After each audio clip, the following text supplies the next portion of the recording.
Halo, hari ini kita akan belajar mengenai pembentukan bayangan pada cermin cembung ya. Kalau pada video sebelumnya sudah ada pembentukan bayangan pada cermin cekung, kita mau langsung bandingkan satu dengan yang lainnya. Nah, cermin cekung itu adalah cermin yang bisa menghasilkan sifat bayangan yang berbeda-beda tergantung dari ruangannya. Nah, ini adalah contoh kalau benda ada di ruang satu antara O sampai F ya. Sehingga tangan ini terlihat lebih besar di bayangannya karena dia ada di ruang satu, maka sifat bayangannya maya tegak diperbesar. Nah, cermin cekung ini bisa menghasilkan bayangan nyata, bisa menghasilkan bayangan maya. Tapi kalau cermin cembung yang kita pelajari saat ini, itu hanya bisa menghasilkan satu bayangan, yaitu maya tegak diperkecil. Biasanya kita bisa lihat ini ada di, kalau zaman dulu sebelum marak CCTV, itu ada di supermarket atau minimarket ya, dimana untuk mengawasi keamanan daripada barang dagangan. Kalau yang lain, pemakaian yang lain adalah ada di tempat parkir atau di pertigaan jalan, sehingga kalau kita gunakan kendaraan dari arah yang berlainan bisa kita amati sehingga kita bisa mengantisipasinya. Nah, kita mau bandingkan pembentukan bayangannya berdasarkan sinar istimewanya ya, karena mirip dengan cermin cekung, cuma kebalikannya.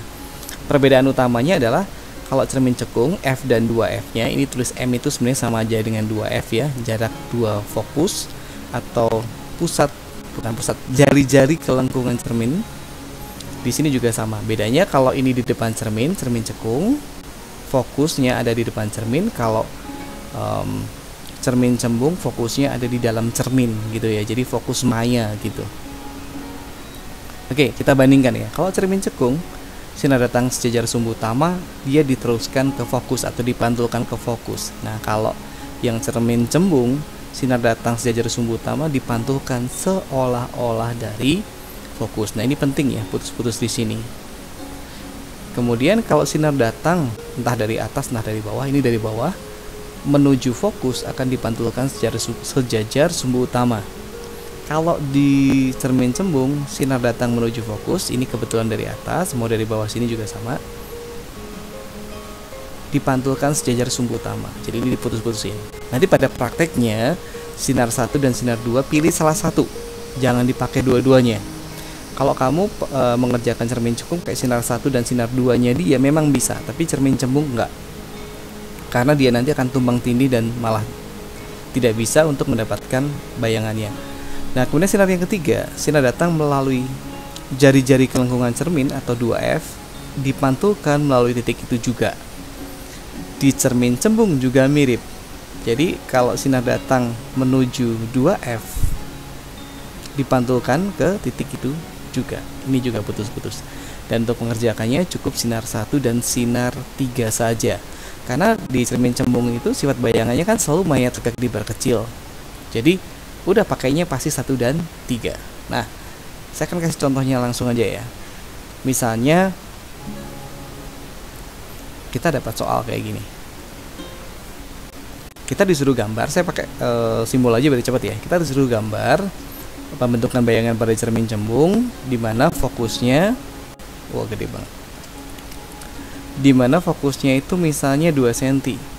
Fokusnya misalkan 2 cm. Nah, untuk ngebedain mending kita kasih minus.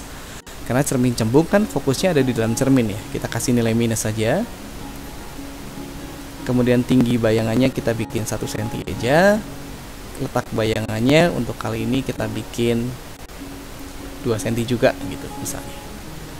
Nah, bagaimana pembentukan bayangannya? Kita bikin dari 0.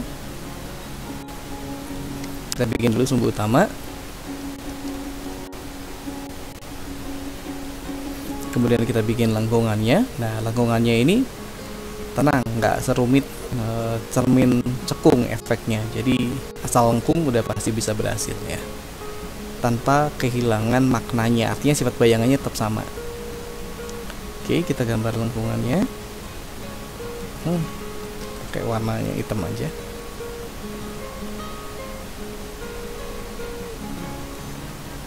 Oke, taruhlah nggak sempurna kayak gitu, nggak masalah. Ukur ini O, ini ke sini harus 2 cm. Kasih nama F. Dan ini ke sini harus 2 cm juga dari F. 2F. atau kalau di situ mau pakai M juga boleh. Ya, jadi ini ke sini 2 cm, ini ke sini 2 cm. Kalau dari O sampai M ya 4 cm. Sisanya bebas. Terus kita bikin dari O ke sini 2 cm juga sebagai letak benda atau SO.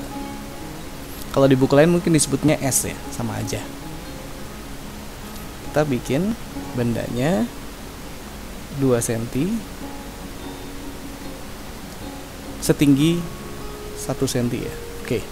Di gambar saya gedein sedikit ya, biar kelihatan. Tapi kamu kalau di kertas ukur dengan tepat ya. Kita kasih panah. Kalau benda itu biasanya panahnya di atas seperti ini. Maka langkah pertama adalah kita bikin sinar sejajar sumbu utama.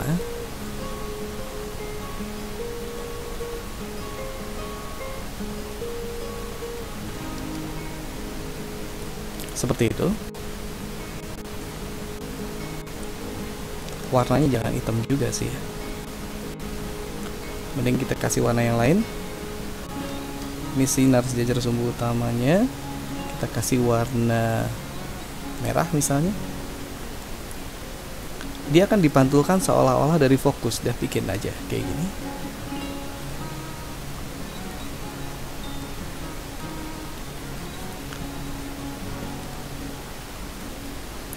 Jadi ini sinar datang, ini sinar pantul. Ini adalah perpanjangan sinar pantul, berarti di dalam cermin ya. Kita bikin putus-putus aja. Oh, kegedean. Nah, gitu. Sip, seperti ini. Kemudian kita pakai sinar yang kedua, sinar yang ketiga. Sinar yang ketiga dari sini sampai ke 2F. Warnanya kita bedain. Kita kasih warna hijau aja.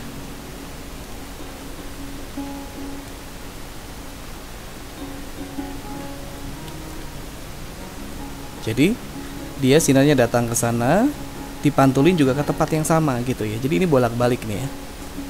Bolak-balik, sementara sinar yang ada di sini kita putus-putus. Karena perpanjangan sinar pantul. Oke. Dan di mana letak bayangannya di sini. Ini kan ada potongan sinar biru sama sinar yang hijau ini nih. Sengaja dibedain warnanya biar gampang dimengerti. Ini ditarik garis ke bawah. Kita kasih warna hitam aja. Dan kita, karena letaknya di atas sumbu utama, kita kasih panahnya ke atas. Seperti itu. Nah, tapi ini sifatnya maya ya. Jadi ini harus putus-putus. Nah, gitu aja. Ini putus-putus ya ini. Jadi sifat bayangan yang dibentuk di sini adalah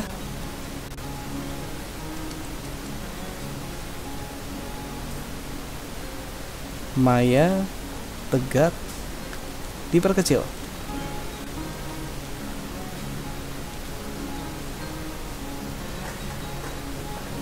Oke, seperti ini.